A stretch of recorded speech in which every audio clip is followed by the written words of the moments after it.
Xolesterin bu nima? Xolesterin yoqsimon modda bo'lib, hayotiy muhim funksiyalarni asosiy birikmasida ishtirok etadi. U to'qimalarning shakllanishida juda muhim vazifani bajaradi. Xo'sh, bu vazifalar qanday?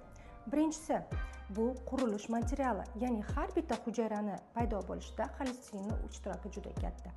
Ikkinchisi, bu vitamin D ishtiroki, ya'ni quyosh nuri ta'sirida xolesterin ishtirokida vitamin D paydo bo'ladi. Uchinchisi, bu nerv to'qimalarining shakllanishi, ya'ni miya faoliyatini yaxshi ishlashi uchun xolesterin kerak. Va asosiysi, nerv to'qimasining miyelin qovoqini shakllanishida u juda muhim vazifani bajaradi. Va eng muhim funksiyalari bu gormonlarning ishtirokida.